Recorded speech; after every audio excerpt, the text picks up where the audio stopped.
Lintas langsung negeri-negeri diteruskan dengan perkembangan program imunisasi di Sabah. Rakan penyampai Muhammad Dia Salan sudah bersedia di RTM Kota Kinabalu. Teruskan dia. Baik Zahra, terima kasih. Assalamualaikum dan salam sejahtera. Rakyat Sabah berusia 18 tahun ke atas diminta segera membuat pendaftaran mendapatkan vaksin COVID-19 menerusi aplikasi MySejahtera. Menteri Pembangunan Masyarakat dan Kesejahteraan Rakyat Sabah Insinyur Syahalmi Yahya berkata, individu yang layak mendapatkan vaksin berkenaan perlu mengelak sikap tunggu dan lihat kerana ia akan menyukarkan koordinasi pemberian vaksin. Menurut Insinyur Syahalmi, kira-kira 30,000 penduduk di setiap negeri akan divaksin setiap hari apabila program imunisasi COVID-19 memasuki fasa ketiga. Bila daftar awal, kita akan dapat jadual yang awal. Janganlah terlalu mengamalkan sikap tunggu dan lihat ataupun budaya tunggu di saat-saat terakhir kerana itu nanti akan menyukarkan koordinasi memvaksin para peserta yang terlibat. Insinyur Syahalmi yang juga Adun Tanjung Keramat menyatakan demikian kepada pemberita ketika ditemui pemberita dalam projek Jiwa Murni sempena Hari Tentera Darat ke-88 di Kampung Meruntum, Putatan. Projek Baik Pulih 2 buah rumah pesara tentera ini melibatkan kos RM25,000 yang dibiayai melalui peruntukan Adun Tanjung Keramat. Kurang daripada 24 jam, program imunisasi COVID-19 Sabah bakal bermula melibatkan barisan hadapan yang disifatkan benteng utama menjaga keselamatan negara berdepan pandemik COVID-19. Fasa pertama pemberian vaksin akan meliputi petugas kesihatan dan keselamatan. Ikuti kupasan bersama wartawan Sarifah Munazara Sarip.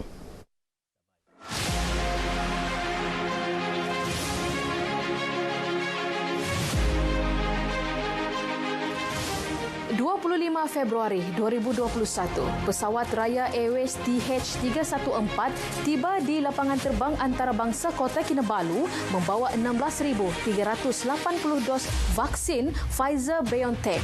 Ia dinantikan permulaan 6 fasa penghantaran vaksin ke negeri di bawah bayu. Secara keseluruhan, Sabah bakal menerima 104,130 dos bagi fasa awal program imunisasi kebangsaan. Setahun bergelut dengan pandemik, akhirnya 42,117 petugas barisan hadapan akan mendahului proses vaksinasi. Ini termasuk 25,909 petugas Kementerian Kesihatan, KKM dan 2,884 petugas kesihatan bukan warga KKM. Meskipun berdepan kekangan geografi Sabah yang luas dan mencabar, usaha dilaksana bagi memastikan liputan imunisasi optimum di segenap negeri ini. Kita juga akan mewujudkan pasukan-pasukan bergerak untuk memberi vaksin ini ke tempat-tempat yang mungkin sukar dihubungi ataupun mereka yang berada di tempat-tempat yang terpencil. Terdapat 51 pusat pemberian vaksin iaitu 25 hospital, 25 klinik kerajaan dan 1 fasiliti swasta. 4,366 anggota PDRM dan 2,300 anggota rela juga disenaraikan bagi fasa pertama program imunisasi Sabah. Program vaksin ini akan meningkatkan keyakinan dan juga semangat kepada semua frontliner untuk terus melaksanakan tugas mereka dengan lebih yakin dan seterusnya dapat mengikis perasaan takut kepada virus COVID-19 ini. Rasanya benda ini amat bertepatan sekali kerana frontliners inilah yang bertugas di tempat-tempat di mana risiko untuk mendapat COVID itu sangat tinggi. Sebagai tanda sokongan kepada barisan hadapan, Ketua Menteri Datuk Seri Panglima Haji Jinor mengesahkan akan menjadi penerima pertama suntikan vaksin bagi Sabah ketika pelancaran program peringkat negeri. Saya sendiri akan menguatai penerima pertama vaksin di negeri Sabah dan juga frontliners yang lain akan menerima suntikan vaksin ini. Kami warga PDRM Kontijen Sabah bersedia menerima vaksin. Lindung diri, lindung semua. Kami dari Jabatan Sukarelawan Negeri Sabah rela sedia menerima vaksin. Lindung diri, lindung semua. Kami warga Kementerian Kesihatan Malaysia bersedia menerima vaksin. Lindung diri, lindung semua. Mencegah lebih baik daripada merawat, pepatah yang amat bertepatan dengan usaha kerajaan ketika ini. Justru keutamaan vaksinasi terhadap barisan hadapan bukan sekadar mengurangkan penularan COVID-19, malah menjadi penyumbang kejayaan kepada imuniti kelompok. Sarifah Munazah Sarip, Berita RTM.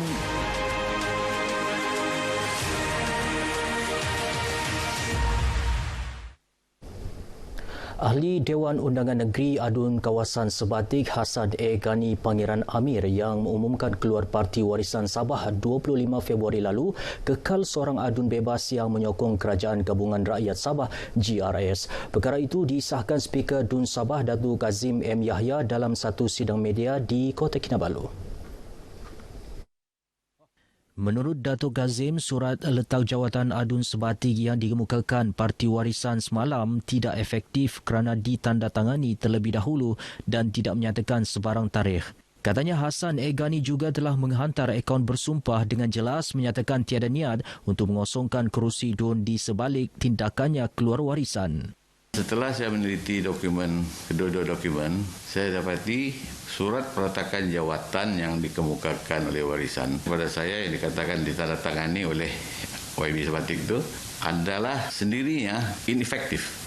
Menurut Datuk Kazim, mengikut undang-undang sedia ada, apa-apa perletakan jawatan tidak bertarikh yang ditandatangani terlebih dahulu adalah batal. Dalam pilihan raya umum DUN Sabah ke-16, Hasan A. Ghani memenangi kerusi DUN Sebatik dengan majoriti 522 undi. Ketua Menteri Sabah Datuk Seri Panglima Haji Jinor yang dilantik sebagai Pro-Chancellor Universiti Malaysia Sabah UMS berkuat kuasa 1 Januari 2021 menerima watika pelantikannya hari ini. Watika pelantikan Ketua Menteri diserahkan di Istana Negeri oleh Yang di-Pertuan Negeri Tun Dr. Johar Datuk Mahiruddin selaku Chancellor UMS. Selain Datuk Haji Ji, seorang lagi Pro-Chancellor UMS ialah Tan Sri Azman Hashim. Turut hadir dalam majlis ini pengurusi Lembaga Pengarah UMS Datuk Seri Panglima Abdul Rahman Dahlan dan Naib Chancellor UMS Profesor Datuk Dr. Taufik Yap Yun Hin. Baik, paparan tadi mengakhiri bahan berita dari Sabah petang ini bersama jayakan program imunisasi COVID-19 kebangsaan Lindung Diri, Lindung Semua. Baik, kembali semula bersama Zehra di Angkasa Pura. Silakan Zehra. Baik dia, terima kasih. Paparan langsung dari selatan tanah air petang ini mengenai kejayaan projek KRT Taman Intan 2 selain usaha